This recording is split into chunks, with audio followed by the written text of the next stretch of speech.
আসসালামু আলাইকুম রহমতুল্লাহ। আমরা এখন চাঁপাইনবাবগঞ্জের ঐতিহ্যবাহী সোনা মসজিদ এলাকার তোহাখানায় অবস্থান করছি। তোহাখানা মূলত শাহ নিয়ামতুল্লাহ রাহিমাহুল্লাহ ওনার জন্যই এটা নির্মাণ করা হয়েছিল। প্রথম সম্রাট শাহজাহানের সন্তান শাহ সুজার আধ্যাত্মিক রাহবর ছিলেন নিয়ামতুল্লাহ রাহিমাহুল্লাহ।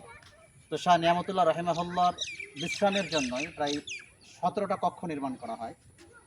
এক একটা কক্ষ এক একটা কাজে ব্যবহার হতো। খাবার দাবার, চুল কাটা, বিশ্রাম, বিভিন্ন কাজে কক্ষগুলি ব্যবহার হতো। মোট 17টা কক্ষ নির্মাণ করা হয়েছিল।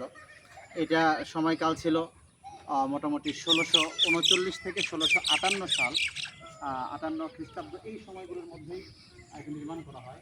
তো মূলত শাহ নিয়ামতুল্লাহ রাহিমাহুল্লাহ ওনার কাছে বাংলার সম্রাট শাহ সুজা তিনি আসতেন এবং এসে আধ্যাত্মিক ইলম অর্জন করতেন, যেহেতু আধ্যাত্মিক গুরু ছিলেন শাহ নিয়ামতুল্লাহ রাহিমাহুল্লাহ।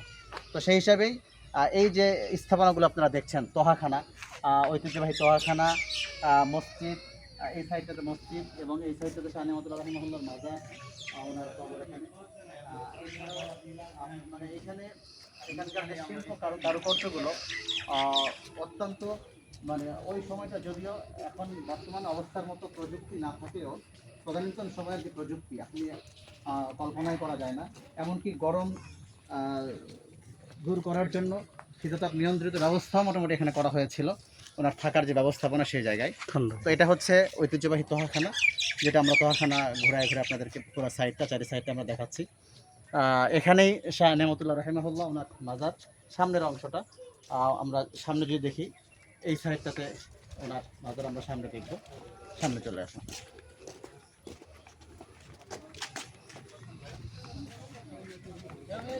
আধ্যাত্মিক রাহবার ছিলেন শাহ নিয়ামতুল্লাহ রাহিমাহুল্লাহ।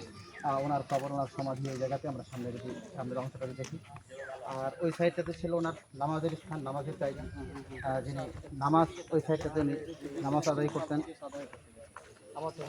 যার সময়কালটা ছিল মোটামুটি 1639 থেকে 1658 সাল। এই সময়গুলোর মধ্যেই এই জায়গার স্থাপনা তৈরি করা হয়। তো সেই হিসাবে এই মোটামুটি যদি আমরা আরেকটু সামনে থেকে দেখাই, শাহ নিয়ামতুল্লাহ রাহিমাহুল্লাহর কবর, ওনার মাকবারা। তো এই পুরো অংশটা জুড়েই ওনার জন্য প্রথম সম্রাট শাহজাহানের সন্তান শাহ সুজা, তার তত্ত্বাবধানেই মূলত এটা নির্মাণ করা হয়, তৈরি করা হয়। আমরা ভিতর অংশ দেখি।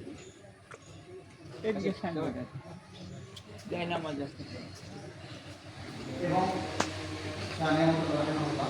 ওনার পুরো জীবনে এখানে আমরা দেখতে পাই। জন্ম 1565 অর্থাৎ, এবং 1570 খ্রিস্টাব্দ মতন্তরে এন্তেকাল, 1565 থেকে 1570, আর এদিকে এন্তেকাল হচ্ছে 1664 থেকে 1670 খ্রিস্টাব্দ। আর এখানে ওনার কথিত আছে শাহ সুজা হজরত শাহ নিয়ামতুল্লাহ রাহিমাহুল্লাহকে পরীক্ষার জন্য এক গ্লাস বিষাক্ত পানি পান করতে দেন। তিনি অর্ধেক পানি পান করে বাকি অর্ধেক পানি পুকুরে ফেলেন। আল্লাহ তাআলা পুকুরের পানিকে দাফিউল বালায় পরিণত করে দেন, অর্থাৎ মুসিবত দূর করার জন্য সেই পুকুরের পানি এরকম একটা বরকতপূর্ণ পানি হয়ে যায়। পুকুরের নাম হয় তালাবে শেফা, অর্থাৎ শেফার পানি, তালাবে শেফা, শেফার নহর, শেফার পানি বা শেফার পুকুর হিসাবে এটা পরবর্তী সময় এখানে বিশেষ আকারে ওনার যে এগুলো ছিল, কেরামতগুলো ছিল, অনেকগুলো কেরামত ওনার এখানে নিয়ে আসা হয়েছে। অনেক বড় বুজুর্গ আল্লাহ ওয়ালা ছিলেন শাহ নিয়ামতুল্লাহ রাহিমাহুল্লাহ। আর এই সাইডটা যদি আমরা দেখি, ওনার যে মাকবারা,